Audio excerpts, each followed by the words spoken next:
दिल्ली विधानसभा चुनाव के लिए चुनाव आयोग ने तारीखों का ऐलान कर दिया है।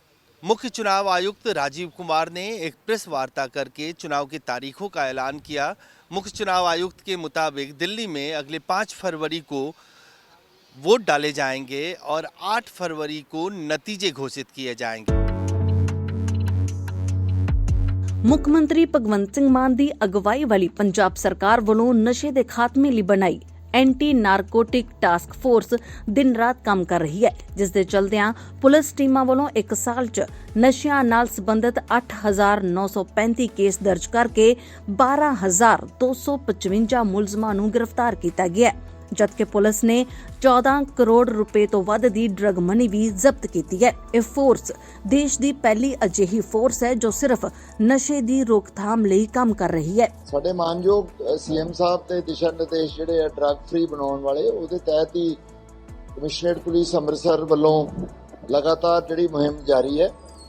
ਕੱਲ ਵੀ ਆਪਾਂ ਬੜੀ ਵੱਡੀ ਕਮਰਸ਼ੀਅਲ ਕੁਆਂਟੀਟੀ ਦੀ ਰਿਕਵਰੀ ਕੀਤੀ ਹੈ।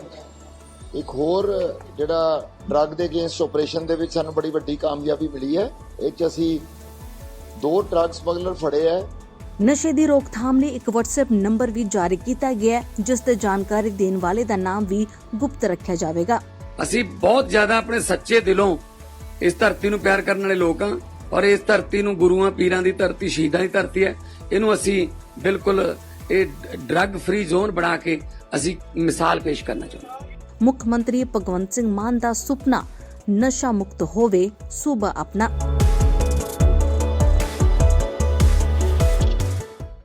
मुख्य चुनाव आयुक्त राजीव कुमार ने दिल्ली के इलेक्टोरल कॉलेज की घोषणा करते हुए कहा कि दिल्ली में इस बार चुनाव में 1,55,00,000 वोटर्स अपने मतों का प्रयोग करेंगे, जिसमें 83 लाख से ज़्यादा पुरुष मतदाता होंगे और 71 लाख से ज़्यादा महिला मतदाता अपने वोट डाल सकेंगी।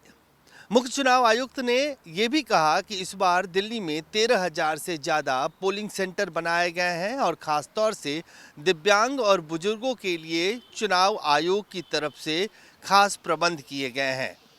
85 साल से ज़्यादा उम्र के लोगों को पोलिंग सेंटर जाने की ज़रूरत नहीं है, वो अपने घर से ही वोट डाल सकेंगे। दिल्ली विधानसभा के पिछले चुनावी गणित को अगर देखें तो दिल्ली के 70 विधानसभा क्षेत्रों में से 63 पे आम आदमी पार्टी का कब्जा है। बाकी के सीटों पर बीजेपी के विधायक चुने हुए हैं।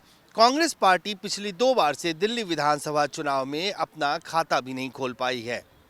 अगर इस बार के चुनाव की बात करें तो इस बार त्रिकोणीय संघर्ष होता हुआ दिख रहा है। हालांकि बीजेपी और आम आदमी पार्टी के बीच में सीधा मुकाबला होगा। दिल्ली में आम आदमी पार्टी की पिछले 11 साल से सरकार है। उससे पहले 15 साल कांग्रेस की सरकार पूर्व मुख्यमंत्री शीला दीक्षित के नेतृत्व में चली है। बीजेपी 26 साल से दिल्ली की सत्ता पर काबिज नहीं है। ऐसे में बीजेपी के पास एक बड़ा मौका है कि 26 साल बाद वापसी कर सके दिल्ली के सत्ता पर। कांग्रेस पार्टी के पास अपने वजूद की लड़ाई की जो है संघर्ष है, जिसमें वो अपना वजूद दिखा सके। अपनी खोई हुई जो ज़मीन है उसको वापस पाने के लिए कांग्रेस पार्टी संघर्ष करेगी। और आम आदमी पार्टी के पास और अरविंद केजरीवाल के पास, जो आम आदमी पार्टी के संयोजक हैं, उनके पास एक बड़ा मौका है कि लगातार चौथी बार वो दिल्ली की सत्ता में आए। सभी राजनीतिक पार्टियों ने अपने अपने तरफ से उम्मीदवारों के नाम का भी ऐलान कर दिया है। आम आदमी पार्टी ने सभी 70 सीटों पे अपने उम्मीदवारों के नाम का ऐलान कर दिया है। कांग्रेस पार्टी ने भी अभी तक 48 सीटों पर अपने उम्मीदवारों की घोषणा कर दी है, जबकि बीजेपी ने 29 उम्मीदवारों के नाम का अब तक ऐलान कर दिया है।